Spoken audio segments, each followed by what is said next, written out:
Annyeonghaseyo, buongiorno, forza Romae, Roma Romae. Dilarang julid, Roma klub terbaik di muka bumi, klub paling alkitabiah. Nah, ada kitab Roma, tidak ada kitab MU, tidak ada kitab Juve. Beb, mau ngapain sih? Kita mulai nih. Bentar. Nih aku lagi lihat BTS tuh mau konser di Las Vegas 4 hari berturut-turut, Beb.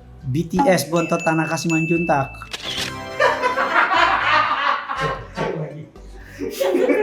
BTS. Aku sebenarnya aku anggota member BTS, Beb. Member ke-8 ya. Yang Hyung yang paling tua ya, Hyung paling tua. Paling muda dong. Kok kamu yang tua sih jadi? Oh iya. Kalau maknanya kan Jongkook. Udah dia lahiran 97 udah lah. Kamu lahir tahun berapa? 98. Aku V.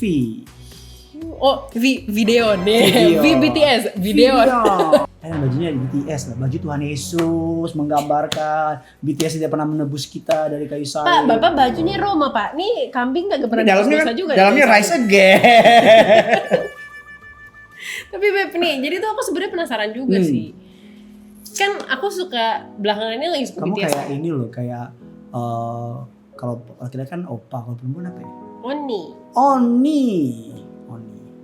Oni Syahrial. Tuyul dan Bayu dong. Tuyul dan Bayu. Beb, kan BTS mau konser nih di Las Vegas kan. Nah, terus juga aku lagi nungguin kabar confirm jadi nggak BTS katanya mau konser juga di Indonesia. Nah, lagi lihat-lihat begini, terus lagi ngobrol juga sama teman-teman yang BTS Army. Terus ada yang nanya, Beb. Army dia apa? Darat, udara, laut. Bukan. Hah? Bukan. Nah terus Beb, terus lagi kayak gini ada temen nanya, Beb. Dia DM ke Instagram aku. Oke. Dari Detiska nih, dia nanya, boleh gak sih Kak sebagai orang Kristen kita tuh dengerin lagu-lagu dunia dan mengidolakan seseorang?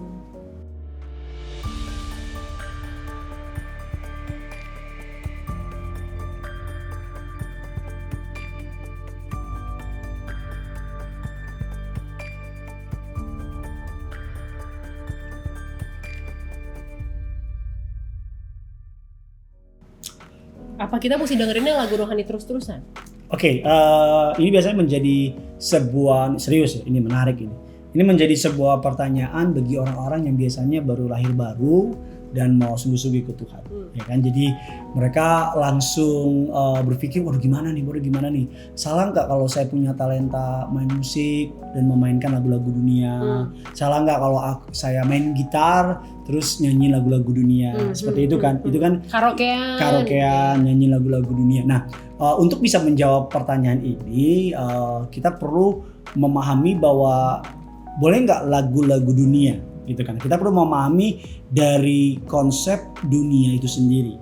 Karena ada banyak orang berpikir bahwa dunia dengan duniawi itu sama.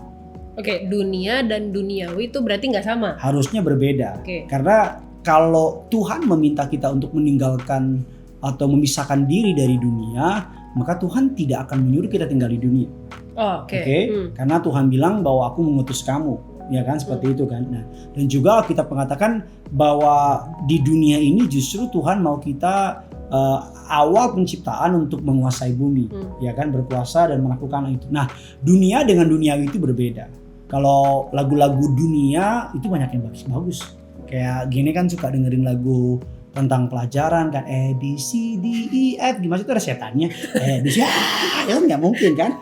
Atau misalnya ya McDonald had a farm, iya.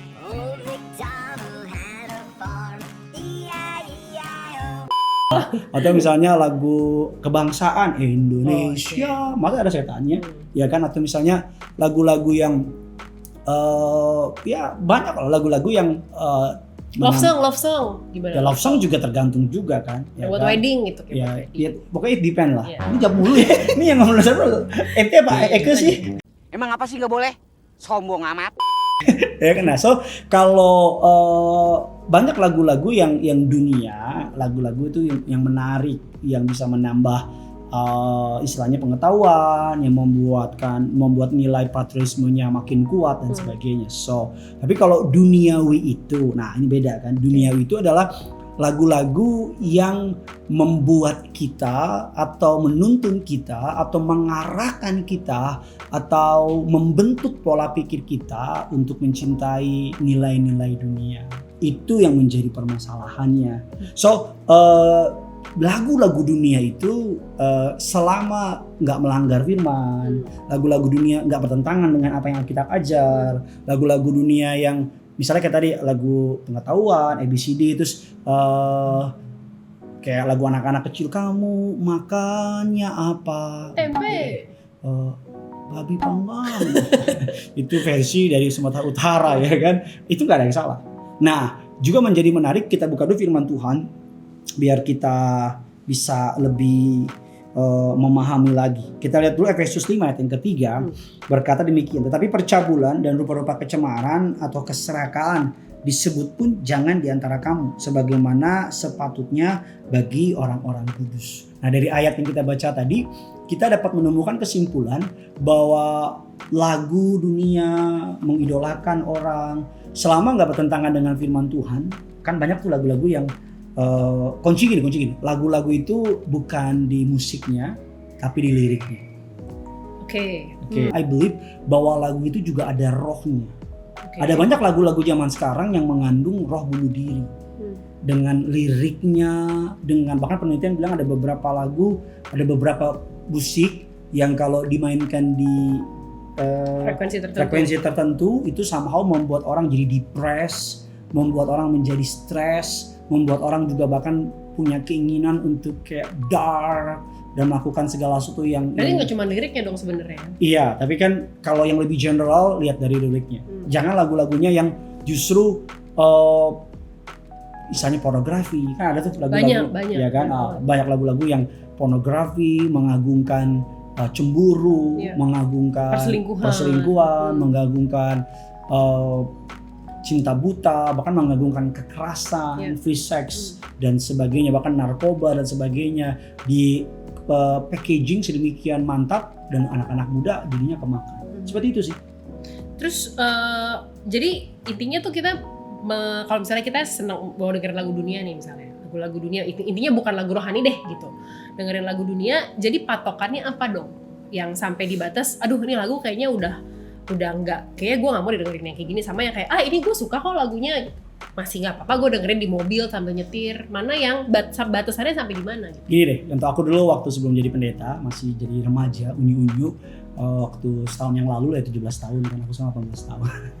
Malu bagiannya Beb. Oh iya malu begini. Nggak, dulu waktu aku kecil, waktu remaja SMP SMA, itu tuh suka lagu-lagu yang melankolis gitu. In some area, in dosis tertentu masih aman. Tapi justru semakin lagunya mendayu-dayu, sedih-sedih, justru jadi mengasihani diri sendiri. Ya kan, jadinya kayak bahkan cenderung beberapa orang malah dituntun untuk melukai diri sendiri. Nah, jadi gini, jangan sampai kita terlalu seneng. Ada dua sisi orang, yang satu sama sekali nggak dengerin lagu dunia, yang satu sama sekali justru boleh tapi jadinya terlalu kebablasan. Nah, aku sih percaya bahwa lebih dari segalanya, puji Tuhan bahwa root dari musik sekarang itu kan sebenarnya kan dari worship to God, penyembahan. Semua musik sebenarnya asal muasalnya adalah dari worship. Dari Allah ya kan. Jadi Allah menciptakan musik itu untuk glorify Him, untuk mempermuliakan Dia. Nah, ini menjadi sebuah isu menarik karena banyak orang membedakan atau istilahnya dikotomi, dibedakan antara yang sakral dengan yang sekuler. Jadi segala sesuatu yang gerejawi itu saklar.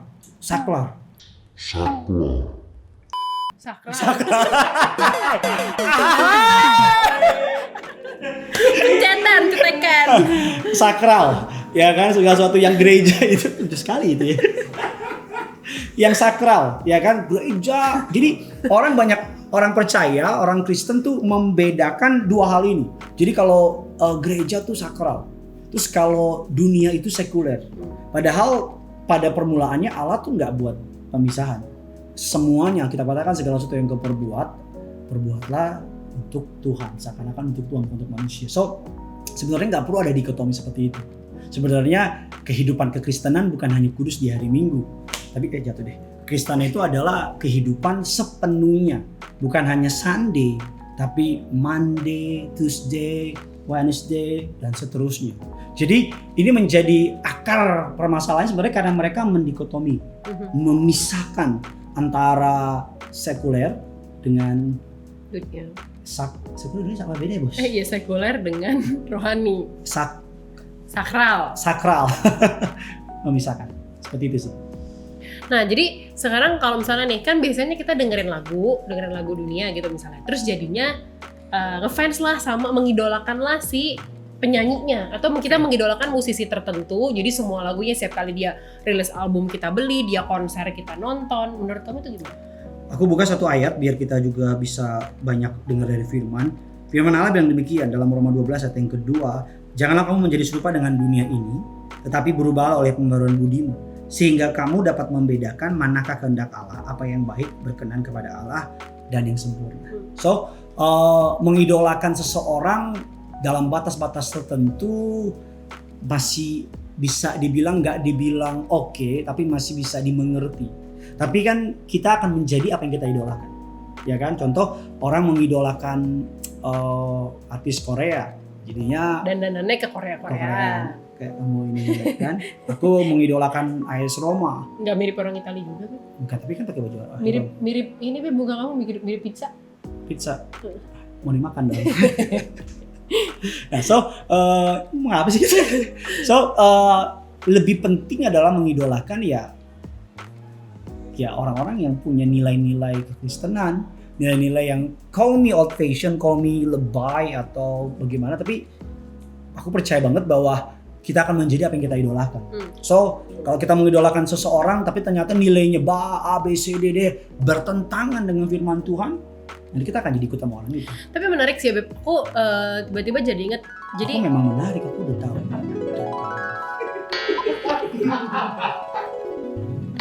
Lanjut. Jangan tanya Roma sekarang peringkat berapa, awas. Jadi dulu aku nih ada mengidolakan satu penyanyi nih. Oke. Ada tuh penyanyi aku ngefans banget sama dia. Semua lagunya, lirik penyanyi. Oh, sorry. Semua liriknya aku hafal, semua albumnya aku punya gitu. I know kok. Iya. Sampai di satu titik si penyanyi ini keluarin beberapa single dan keluarin album juga di konsernya, bawa simbol-simbol yang aku nggak tahu ini bertentangan dengan kekristenan. Iya, pasti kekristenan sih maksudnya, tapi yang value yang aku pegang, yang sampai di titik tertentu aku nggak terima nih, aku udah nggak bisa tolerir ini gitu. Akhirnya I stop buying albumnya dia. Aku nggak lagi beli albumnya. Kalau dia konser pun aku udah kayak udahlah bodo amat lah gitu, karena ada beberapa lagunya yang pro ya itulah nilai-nilai yang berkaitan sama firman Tuhan gitu. Dia di konsernya bawa beberapa simbol-simbol kayak satanik gitulah segala macam, dan aku dan kalau aku pribadi ngerasa ya nothing tulus aja gitu. Ya udah, aku bisa mencari dengerin lagu yang lain. Ya, so juga aku setuju sama kamu. Jadi intinya gini, dari lebih baik, istilah dunia ngomong gini, we are what we eat, kita apa yang kita makan. Nah, kalau kita terlalu banyak mendengerin lagu dunia, jadi pelan tapi pasti value of the world, sistem beliefnya dunia akan menjadi sistemnya kita.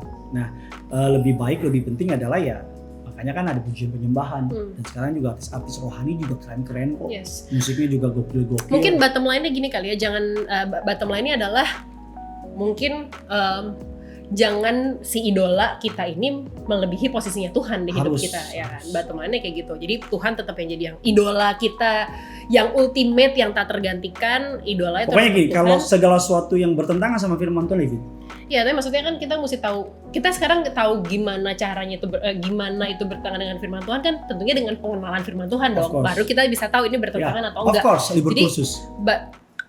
Of course. Lanjut. Hilang jadinya kan di kepala gue mau ngomong apa gitu. Enggak, aku setuju. Jadi maksud aku gini, gampangnya gini, cermati baik-baik liriknya, latar belakangnya, nilainya. Kalau bicara mengidolakan orang lain, lihat baik-baik apa yang dipercaya sama dia, buahnya bagaimana, seperti itu. Dan again juga, I enjoy lagu BTS sampai hari ini, dan juga kalau teman-teman mau suka lagu BTS nggak ada yang salah, tapi jangan sampai Senin sampai Minggu BTS tapi lagu gereja nggak perlu nyanyiin. Ya betul. Ya, terus kan hafal 7 anggota BTS tapi katanya murid Yesus siapa? Siapa ya? Hafal chairnya ya kan, Kim Namjoon. Oh gitu ya? Kim Namjoon. Kim Sokjin. Kim Namjoon, Kim Sokjin. Dulu juga kalau ngomong soal Roma, aku juga suka nonton Roma sampai tengah malam. Tapi kesini Akhirnya nggak baca firman. nggak baca firman, hari Minggunya pelayanannya jadi nggak Ngantuk, maksimal. ya. Nah, jadi pokoknya intinya ya enjoy your life, Tuhan mau kau bahagia. Kekristenan tidak tidak membuat kita menjadi nggak bisa menikmati hidup ini, tapi ingat ada nilai-nilai yang dipegang sebagai orang percaya. Dan yang terpenting cermati nih liriknya, latar belakangnya, nilainya. Kalau bertentangan dengan firman Tuhan, leave it. Apapun itu, whatever the price will be. Terus juga mengidolakan orang lain dalam batasan tertentu. Kalau nilai-nilainya kekristenan, dia mengajar kita makin lebih baik dan sebagainya, it's okay. Tapi kalau enggak, buat apa? Seperti itu sih.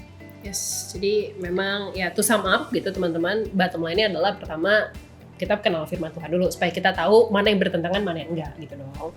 Yang kedua adalah nggak boleh ngelebihin Tuhan di atas segala-galanya. Yang ketiga juga kita lihat dari buahnya, lihat dari karyanya yang nggak melanggar firman Tuhan. Ya itu dia, tapi untuk kita tahu mana yang melanggar dan enggak adalah kita mesti kenal dulu sama firman Tuhan. Yes. By the way, ini hanya sekedar sebuah sumbangan berpikir bagi setiap anak-anak muda yang mungkin bingung buat apa. Kalau ada yang pengen nambahin atau ingin tebelin banget, bebas banget bisa masukin. Silakan Dengan sopan ya. Dan we are sorry banget kalau kita menyinggung atau apa, nggak ada maksud apa-apa. By the way, saya juga seorang army untuk AS Roma. Jadi intinya aku boleh nonton konser BTS nya? Boleh. Nonton Bontot Anak Kasih Manjuntak kan? Well teman-teman, sampai ketemu dalam episode Permisi Mau Tanya selanjutnya. Ini bercerita aku di Olimpico, aku nyetak gol, terus aku gini. Borahe! Forza Roma, Borahe. the best club in the world. Alkitab dia, Alkitab Roma, tidak Alkitab Serigala.